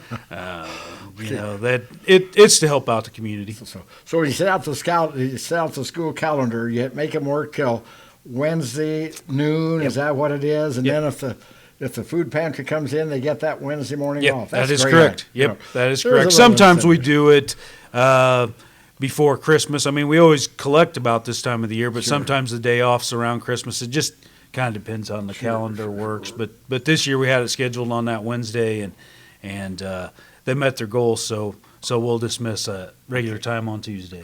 I've had a chance to talk to you about our classification, our enrollment, and everything. It's still 2A in football. That's the way it goes. That's the hardest thing to explain to people is how can Phillipsburg be playing 2A football and 3A volleyball? It's a 2-year deal, and you try to explain it to them, and finally I usually give up. It's really a tough deal. But so we're what, one of the lower 3A. We are one of the lower 3A schools. Probably about 5 or 6 schools below us, and that's about it. Mm-hmm. So one of the smaller 3A schools, but all other sports besides football, all activities, not just sports, are set each year after the September 20th count, and so they start at the top and start going down. So many for 6A, 5A, so on, and football then is, like you said, done in a 2-year deal, and so. It doesn't happen very often, but we're not the only ones. Sometimes you can be 2A in one and 3A in another, and 3A, 4A. Right. Just depends on how things are set up. But we're glad to be in 2A right now. Boys are playing pretty well. So. Okay, what about classifications? They've changed again. They used Division 1, Division 2, and the 4A, and all that. Were you pretty much happy about the way these divisions were? There was a lot of controversy about that. Yeah, what had really kind of driven that a little bit was, the last 2 years we were 3A football, and 3A football was the only division that had 64 teams. Mm-hmm. And they were making such a big deal about safety. You can't practice that many times and have that much contact. But yet here we were when it came to playoff time. We're playing on a Thursday, we're playing on a Tuesday, we're playing on a Saturday, we're playing 3 games in 10 days, and it's like it's kind of a conflict here if you're saying that you can't have that much contact, but you can when it comes to playoff times. And so that really drove it. So we end up now that we're in 2A, there's 48 teams in our classification. So it made it more even and more fair. That 3A the last couple of years was for several years has been a gauntlet because it was 64 and everybody else was at a lower rate. So then that's worked around in the school year. Were you expecting a downgrade? What was your enrollment? We're down a little bit. Had a large senior class last year, around 60 kids, and brought in about 40 kindergartners. So we knew we were going to be down, roughly 20 kids, and we had a few others. And so, we were down down about 25. But that wasn't unexpected. You know, it's just we've held our own pretty good over the years, really. But we're getting to where we have more classes in the 40s, and you know, we even got some in the high 30s, and where it used to be 60s and 50s, and, Sure. and so things have changed a little bit, and that's why we're getting closer to that 2A mark for all activities. What do you see out here? I mean, not just Phillipsburg. I mean, all the schools. You know, just that population. Do you see more consolidation? I don't know. That's a hot topic, you know. I know it. Should have left Representative Rogers in here, and we could have went back and forth. But you know, it's all about kids and people, and you know, like this My Phillips County Online, that proves that you can be anywhere and do your job. Sure. And so we probably need to capitalize on that more and try to get people that back to the community that can work from anywhere. You know, we're always going to be an ag in industry area, and you know, unfortunately there's less and less people because farmers farm bigger and bigger and need less and less people. So, you know, it's a concern. I'm not going to sugarcoat it. I mean, I'm just afraid, you know, where we're going to be in 20, 25 years. I mean, kind of like the mayor's probably going to talk about his vision a little bit, and I've talked to him some. You know, our population countywide continues to decline. Last night, we'll talk about that when the mayor comes on. I mean, the graph shows it just going down, you know, just and when I moved here in '68, I think and it was at the top about then, and then it's kind of just going down. Of course, way back turn of the century, it said there was a lot of people in Phillips. Sure. You know. Well, you know, there's several about the 19th things. Century. Yeah. There's For one thing, there's less people, and then people just don't have big families like they used to either. You know, and so it. You know, back in like you said, the 19th century, we needed kids for the workforce. You know, worked on the farm, and it's just less and less. And so, you know, in the short term, we're probably going to be 2A before long. Sure. But you know, the mayor's got some good ideas, and we've got some people here that have some vision, and quite frankly, Phillipsburg's probably done better than a lot of the area. A lot of things going on, or plans to get things going on. Well, following the regular meeting, had a regular monthly meeting the other night. What are the board's plans on the school's drug testing program? You know, there's been a lot on that. So, what do you see the board coming up with? We started that program last year. We'd had a lot of complaints from parents and patrons that there was some drug use going on, and so we started that program and took the hair samples all through last year. And then this year, when they came out, the company that we'd hired did it incorrectly and really created a social media buzz. And so the board on Monday tabled it, but they said there wouldn't be any testing until they made a decision. They're looking at not only the hair samples, but looking at some swabs where you would, you know, swab your mouth for several minutes. The difference between the two, the hair testing would go back further. It still goes back about 90 days. The swabs are usually only 2 to 3 days. Sure. You know, so there's a lot of opinions, philosophies, you know, what are you testing for, so on and so forth. Well, we're still doing the 5-panel test, and if you visit with our sheriff's department, the two things that they see the most are meth and marijuana, and those are two that are in the panel that we test for. And that's a problem everywhere. It seems like it's not unique. With it's tough to be a kid today. There's a lot of issues that they face. Well, anything else going on at the school? No, I don't think so. Just gearing up for good year. It has been a good year. You know, we've had a lot of success. I know people always talk about academics or athletics first, and not just academics, but athletically, we sent several girls to state tennis. Volleyball team was within a couple of points of making it to state. Football team still hanging in there, looking for a victory tomorrow night to get us to go to state, hopefully. And junior high teams competed well, and of course they're already into basketball, and I've already talked to their coaches. I think I've got the boys coach coming on Saturday morning at junior high on the Robin Cats. He's going to be out of town, but I'm going to have them on talk about junior high basketball, because it's different, because you have basketball and then you go to wrestling. So it's a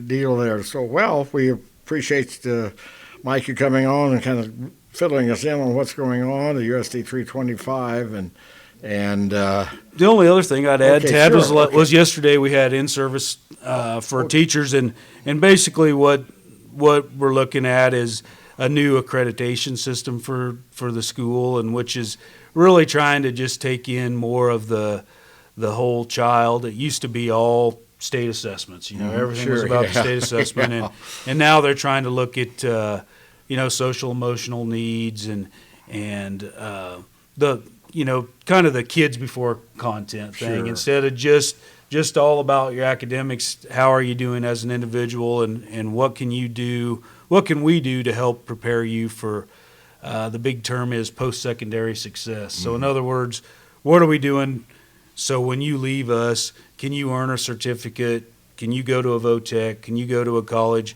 and be ready to earn a degree? And we're really trying to do a better job of not just sending everybody to a 4-year school. That was my question I had. It used to be you go to college. I mean, that was all, but anymore there are other options besides going to college, aren't there? And the VOTECs have really become more popular, or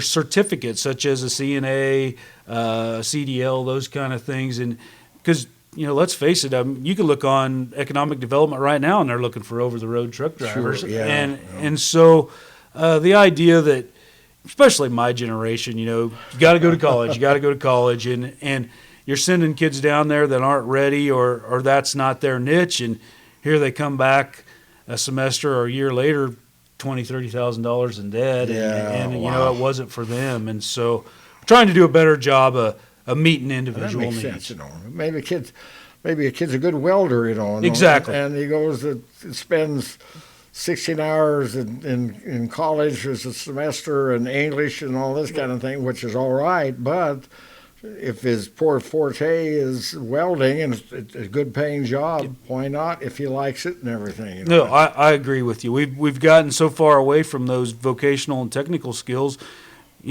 Try hiring a plumber or a welder or those types of vocations, because they're hard to find. A lot of schools.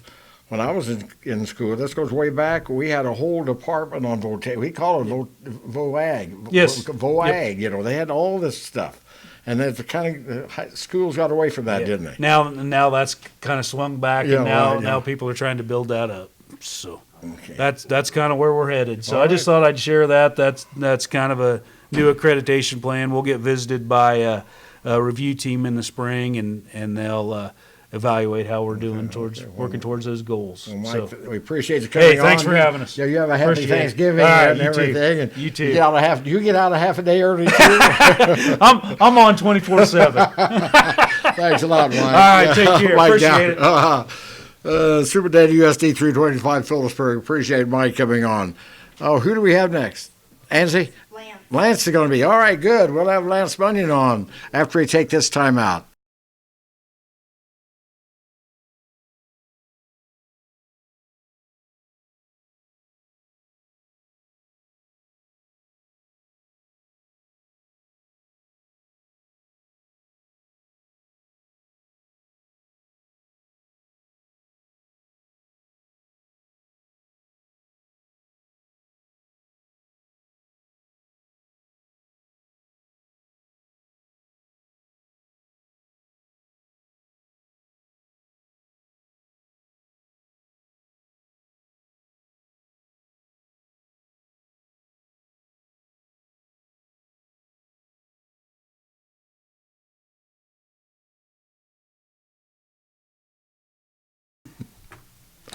Back we are on the Tadpoll for Thursday morning. How many people in this United States doing a show like mine right now are talking to the mayor of a community who's going to go out and haul corn? I'm gonna. That's what I'm gonna do next. Really? Where are you I'm going? gonna drive the grain cart for Kyle. Dennis. Really? Kyle Dennis, yeah. Wow. So, have you been busy? You don't think I can do it? I can see. No, I just any councilman helping you there? No, shucking the corn or anything? Okay. Kyle and I are good friends, and we're just helping him out. Lads, I wanted to have you on this morning, Mayor Phillipsburg, talking about last night's town hall. I think that's a great idea for several reasons. Obviously, it's some of the thinking out of the council and the mayor and everything. Yeah.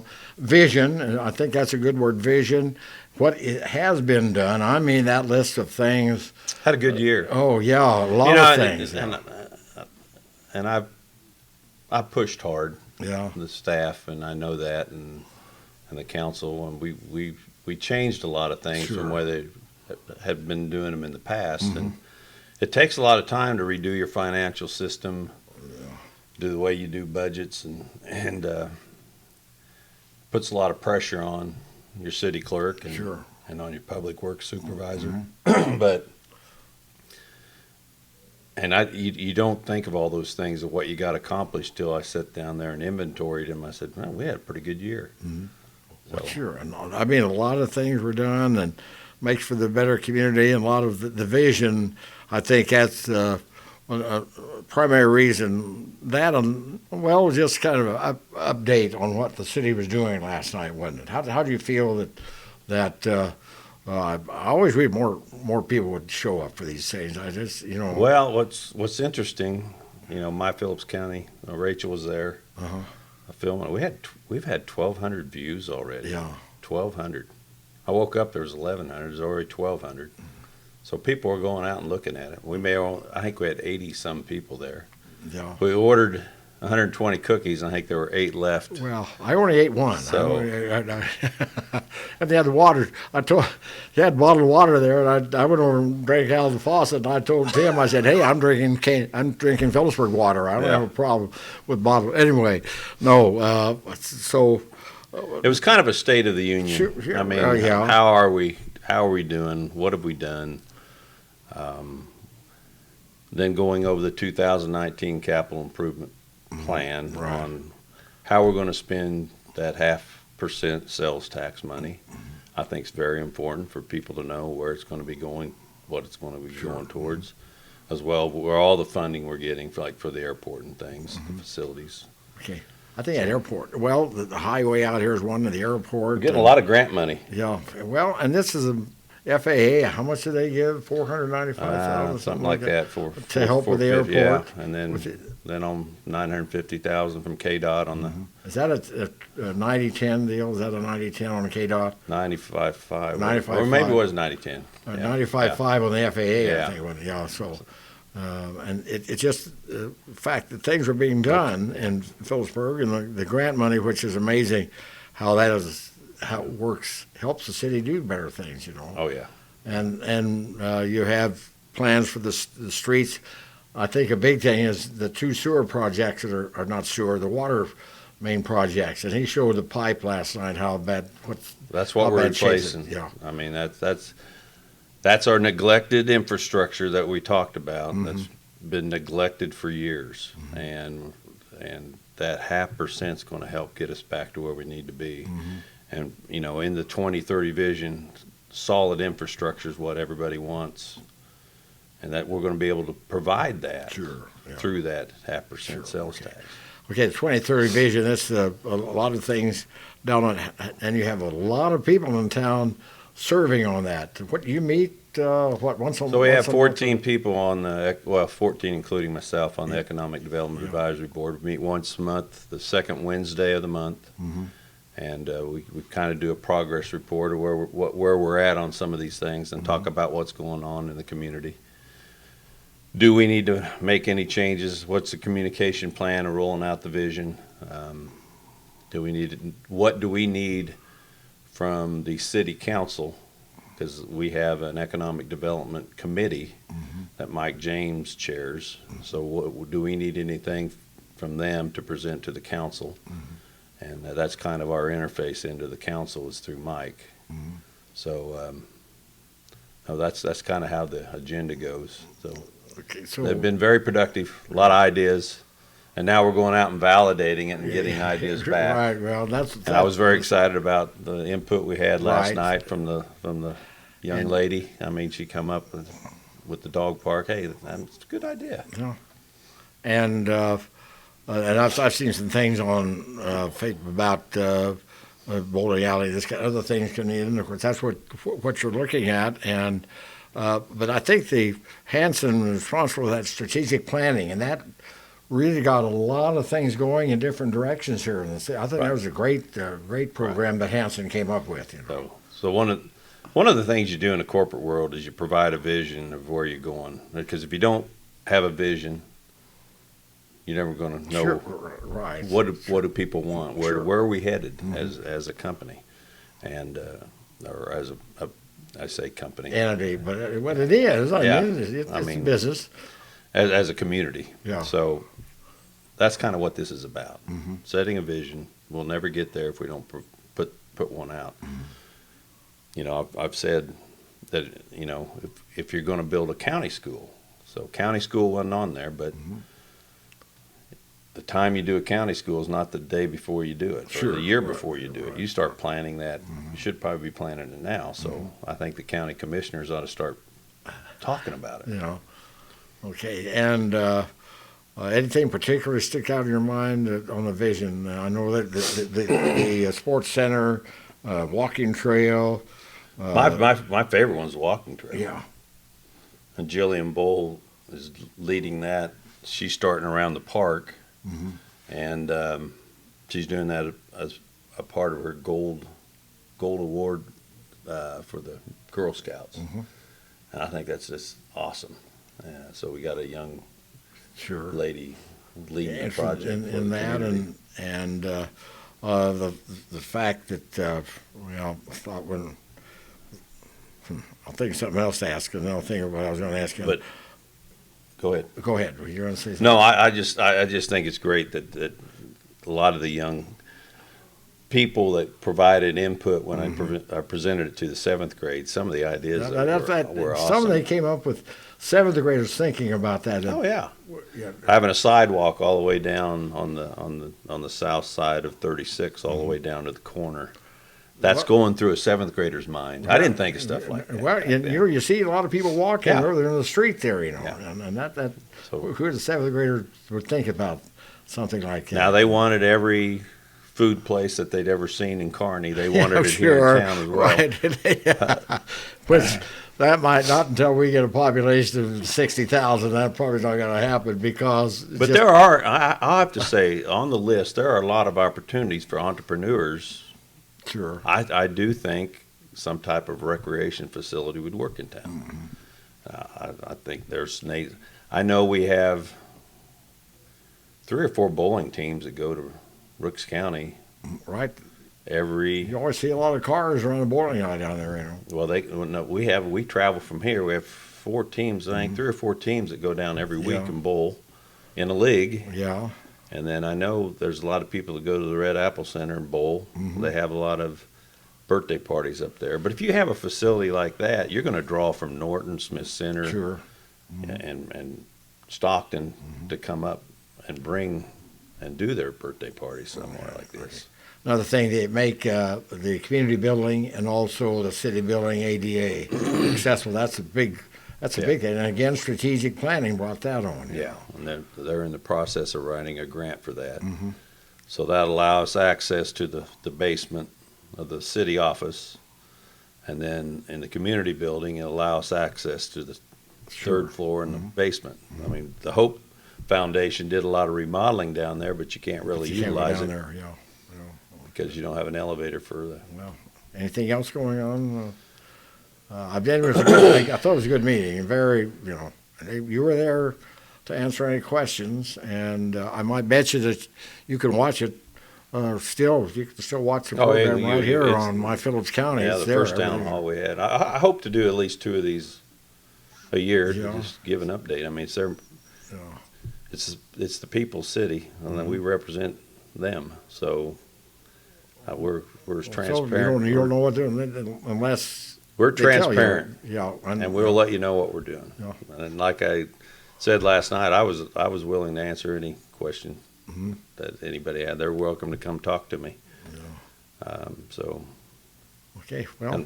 That's all I had. Okay, I mean, go do your I'm corn. going to go drive a grain cart. I never thought of you as being out there driving the. You know how to drive I won't the tractor? have overalls on. But what you do? You don't I don't do the tractor. I just do. Well, I do have a tractor. You have a tractor. You have to pull the grain cart. Right. I didn't think you were just pulling it. Well, I got a lesson. I'm a quick learner. So. Okay. Well, thank you, Mayor. Okay. Oh, I may last Monday, but happy Thanksgiving too. Okay. Oh, we have Angie out there. Oh boy. Well, don't go away. We have Angie Wells coming in. Do you have to? Are we going to take a break? Do we need a break? Or don't need a break? Okay. The best for last, right? And I'm fall off my chair. Wow, we had a busy one this morning. Yes, you did. It'd even be a longer one if Ruby had shown up. And we're going to have you on next Thursday. Okay. And to talk about, but we'll also have you on this morning to kind of get to what's happening now. Something big happens today, doesn't it? Is that something start today or yesterday? What? I thought I saw something on that. Am I missing something? What are you I talking think you about? sent something to me. Something was anyway. Let's. Well, you got a lot of stuff to talk about. I do. Okay, let's start in. Okay, let's start in. All right. So first thing that's going to be happening is we have the giving tree. Okay, we have a giving tree at the office, and tickets are available at the office or at different board members and stuff. You've probably seen that. I sent that email out. Right. So the board members are Chris Stelzer, Brenda Chanley, Carly Steven, Michelle Bovey, Becky Licks, Shayna Wyatt, and who am I missing?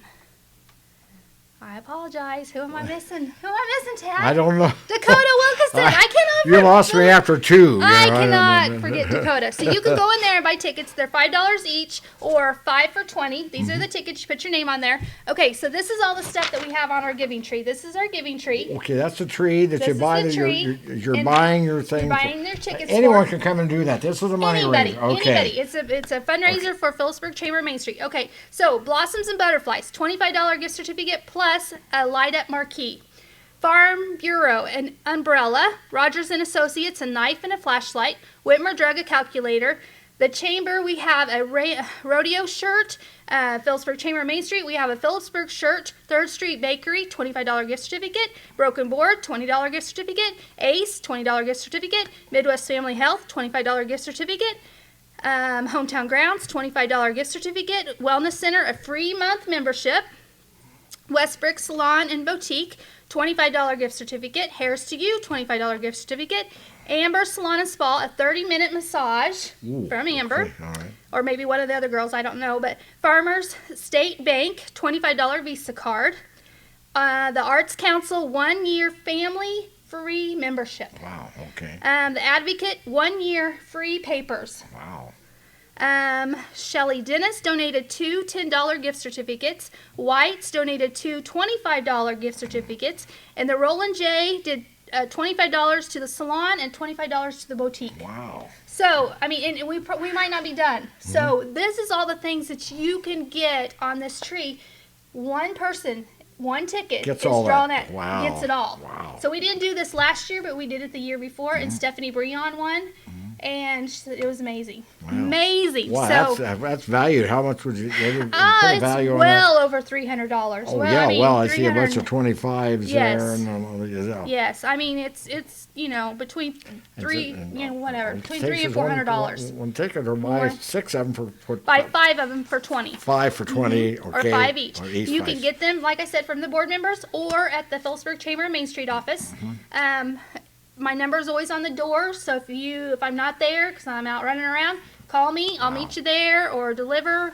Probably don't Okay. want to deliver, but I'll see what I can do for you. All right. Okay, so that's one thing going on. The next thing that's going on, it's already started, is our punch cards. And for every $10 you spend, you get a punch. And then you will get, it's from The participating businesses are Amber Salon Spa, Midwest Family Health, Blossoms and Butterflies, The Shepherd's Mill, The Rolling J Boutique, Farmers and Ranchers Outlet, The Broken Board, Next Tech, Hairs to You, Hometown Grounds, Majestic Theater, Sawyer's Ace Hardware, Whitmer Drugstore, Westbrook Salon and Boutique, Shopco, 3rd Street Bakery, Scott McCoppin Bookstore, White's Food Liner, and the Wellness Center. Wow, okay. So you get your punches from those individuals, those stores where you shop. Special, like double punches were November 8th. They're going to be next week, November 23rd and 24th, which is Small Business Saturday on the 24th. And then our last day will be December 7th. And why? Just because I picked that day. Okay. What you're going to get is there's 6 prizes. So the first prize is from Next Tech. It's a home entertainment package, a 32-inch smart TV with an Amazon Fire Stick and 3 months deluxe TV. Wow. Yes. Okay. Then the next one, you could get $500 in bonus bucks, which with bonus bucks, you know what that is. It's where Spend that to the you can spend that at any of the chamber members. Yes. Then we have a 48-inch smart TV from Shopco that was donated. We have 3 $100 fuel cards. So if you're taking a trip and you win a fuel card, I mean, that's going to help you pay for your fuel.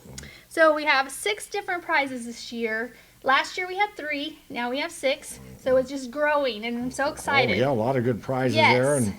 And so again, every time you spend $10 or more, Get a punch. which is a good reason to spend your money in Yes, Phillipsburg. shop right. local. Shop That's local. what this we'll is be for. talking Shop about that local. too.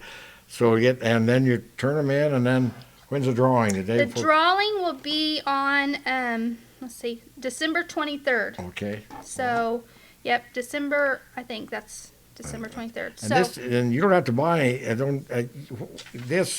This is not a ticket you have to buy. You're just things you're buying, and you Right. get the punch. So, Right. so there's no Right. extras. It's a big opportunity. Yes, so Right. on gifts. I mean, it's Sure, not like right. everyday stuff, you Sure. know, but it's on gifts On- because we want people to shop. The holidays are coming. We want people to shop in town. Last year I bought everything that I bought for all my kids, for my grandkids, for everything I bought in town. And we have some amazing, unique things that Right. are here Sure. and that people really want. You know, it's just, I mean, you can always go out of town and shop, but Sure. just going into the boutiques, going into the stores, going into Ace, I mean, you can find everything. There's just, it's so Sure. much fun just to Right. go in all the stores and look around, and I'm in there quite a bit on all of them, but I just love it. I love Phillipsburg. I love our town, so I hope everybody else just gets in that mood and is ready to go. Okay.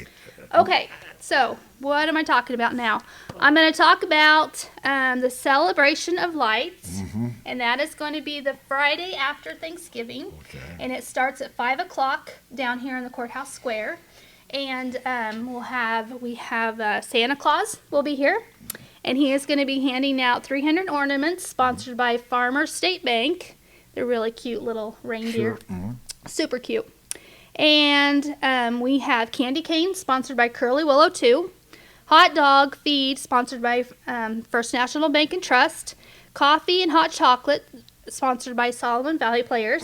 So they come and they're all dressed up and give you that hot coffee or hot chocolate. We got the virtual reality roller coaster coming that's in one where again. it's like you're actually, you think You you're put in those it, right? glasses on and you're like riding on the roller, but you're on Santa's sleigh. And so I said roller coaster, but it's Santa's sleigh. And so you're going through the towns and all that stuff. So it's really cool, and it's free. So it's sponsored by Phillipsburg Chamber of Main Street, so everyone can come and enjoy it, and it's free. So and then we have a hay rack ride sponsored by Golden Plains Credit Union. And then our tree lighting will be at sunset when it gets dark. And we're going to just do the big tree this year. And so we're going to have the big tree lighting. And then, like I said last time, I have a surprise for everyone in town. So really excited about that. So, yeah, so that's going to be What is that going to be? Okay. That's, yeah. So that's the Friday after Thanksgiving. All so right. there's that one. And then the next day, that Saturday, the 24th, is our Small Business Saturday, where we really encourage everyone to shop local. we're going to do the passport to shopping again. Okay. And so how's that work? Okay, this works where you all be down on the courthouse square by the Santa house, and you can come and you can get a passport from me, and I'll have balloons, and I'll have let's see what all will I have. I'll have balloons, I'll have bags, and whatever else I can come up with and think about passport to shopping. And so I'll be on the square by the Santa house, and you come and you get your passport. You can go, there's 20 different businesses that you can go and get a stamp. Now last year we had it where you had to get stamps at all of them, and so we tweaked it this year. We're not doing that. Where you can be entered in the drawing, even if you have one stamp, you go one place, you get one stamp. You put it in Santa's mailbox by the end of that night, and then you'll be entered into a drawing. So say you go to 5 different places and you have 5 stamps. Then I'm going to put on a paper, Tad Phelps, 5 times. So you're entered in there 5 times. Wow. So as many places as you can go, you're going to be the more you go, the right. better your chance to win. It doesn't matter how much you spend at these places, because they're going to write down how much you spend, which it doesn't matter. But it's just a way of saying that because they have special stamps, so they'll stamp it and then put down the amount that you spend in that place. So it's just a way of getting more people to shop local and all that. And then plus they win a prize. So who doesn't like prizes? Yeah. So that's going on that day. But make sure that when you're done with this, you put it in Santa's mailbox, because that's where I'm Santa's the helper. mailbox is there by the house, right? Yes, Santa's house. it's the red mailbox. You drop it in, and I will go and Santa's helper and go and pick it all up, and then I will be calling you. So make sure that you put your name, phone number, and you don't have to do your email, but name and phone number definitely on this. Okay, Wow. so that's going on that. Okay, we haven't had this in Phillipsburg for quite a while. We're doing the home Christmas lighting contest. So we want everyone to do this to win prizes to decorate their houses. So how much fun is it, Tad, to go around and drive around to look at everybody's houses? So this is what we're doing. So all entries must be in by Friday, December 7th. So what you do, you register, you call my office, 543-2321. We're going to put your name and your address. This will also be in the paper and everything else, and on Facebook. But you call and give me your address if you want to enter into the contest. So what we'll do is all entries must be in the city limits. All winners will be announced on Wednesday, December 12th on the radio and also on my Phillips County Online, if that's okay with you. Okay? Sure. So it'd be Thursday, December 13th. But prizes will be first prize $100 in chamber bucks, second prize $75 in chamber bucks, third prize 50 chamber bucks, fourth 25, and fifth 15 in chamber bucks. So how we're going to do this, we're going to do it in 4 categories, and it's not on here, but let me see if I can remember. It would be like, well, I'll have it on in the paper, but best theme. What's your theme? No, they have to pick well, I don't know. I guess I do have to pick a theme.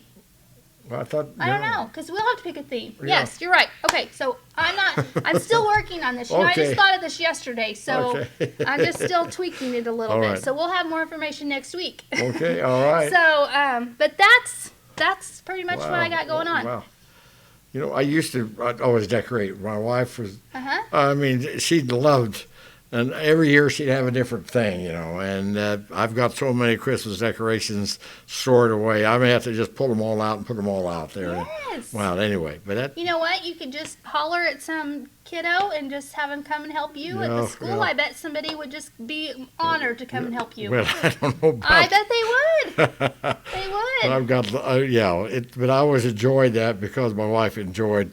She loved Christmas, and she always had to do all this stuff. And I know you could drive by, and Tad's at it again, Yeah. She was the boss, I had to get it anyway. Yeah.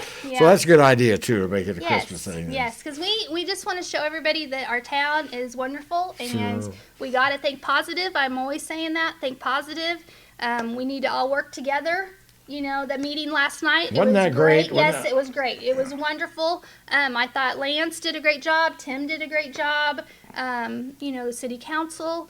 the more that we all can work together, and I loved that he recognized all the people, the first responders, the fire, the EMS, the veterans, all those that were there, that he recognized them. He really does care about this community. I mean, he really does. The 11 months that he has been mayor, here I'm on this whatever, but the 11 months that he has been mayor, I think we've really seen a change. We really have, and it's a great change. Yeah, it is. So, the city of Phillipsburg, you know, I do a lot of stuff, and I'm one person, and you know, Tammy works with me. We're two people. We can't do everything. The board, we can't do it all. The city of Phillipsburg helps us out so much. So without them, the workers, you know, all of them there, we couldn't do some of the things that we do. And so I just want to shout out to them that they do a great job and really appreciate them. And you know, like I said, the more we can all work together, the better things are. Sure. All right. Well, sounds like you got things going next Thursday morning, and on Thanksgiving we'll have you back here again. Okay. Oh, well, are you going to fix turkey next? Probably. Okay. Yeah. And we'll I have. heard you're going out of town. Yeah, but we'll be here Thursday morning to do the show. Good. Okay. Yep. And I think Ruby hopefully get her on to talk about the Victorian thing, maybe some other things going through. Well, you get things going. Get a theme. Get a theme. Yes, for I'll get a theme. Okay. Yes, and I'm still like running on, you know, whatever, because my daughter got married this weekend, and so She what? She got married over the weekend. She did? Yeah, she did. I didn't know that. Yeah, Caitlin got married over the weekend, and so Wow, where at? Here? Yeah, out here. We go out to Stuttgart to Emmanuel Lutheran, and then she had the reception. I didn't know. Congratulations. Well, thank you. Is it? I never had. I had two sons. I didn't have to worry about the daughters. Is it really a hassle? It's a fun hassle. Let me say it's a fun hassle. It's a lot of work. Yeah, I know. It's a lot of work, but it's. Well, I didn't realize that she got married. Well, good. Yeah, Congratulations to the couple, everything. Well, thanks. Okay. Yes. Well, So yeah, I'm kind of running on adrenaline right now and stuff, but hopefully I won't go before the holidays. Okay, wait. We'll see you next Thursday. Okay. All right. Fine. Thank you. Okay. Anyone else out there? I forgot to do something. I'm going to have to bring it up here. Or maybe you can show it. Can you show that address for the couple that lived in? Can you put that on? Okay, it's on there already, I know. But anyway, we're talking about. Well, I've got to get some name. Ryan and Julie Van Roekel. Yeah. Okay. Ryan and Julie Van Roekel. They were Paradise. Mm-hmm. I can't imagine just nothing left there. You know, floods are bad, but I think fire and so many people lost their way of making money, everything. You know, and where they're living. Anyway, they started a fund for them, and we'll have it on here. There's two ways you can do it. You can get it to the Van Roekels that live in Logan, or you could go to the bank. I think First National Bank, is that where it is, in Logan, and help with the fund on that. Because I can't imagine trying to recover from something. I mean, everything's gone, you know, just everything. So we just wanted to mention that again. And I did get a note from Beth, and she appreciated all the prayers and everything that are being said for that family. So okay, well, Saturday morning sports talk. We're talking JB. Hopefully, we'll be talking about one more win and one game left there, and that's coming up tomorrow night here with Hoisington. And then we'll have JB on, and also we'll have Conrad Corman on about the junior high boys basketball. Robin will be out of town. We'll have her on later on. And then next Thursday morning, we'll have our Thanksgiving tadpole. So we'll see you then. And I'd like to thank everyone for coming on this morning. It was I thought, very informative show. And I'd like to thank the sponsors also.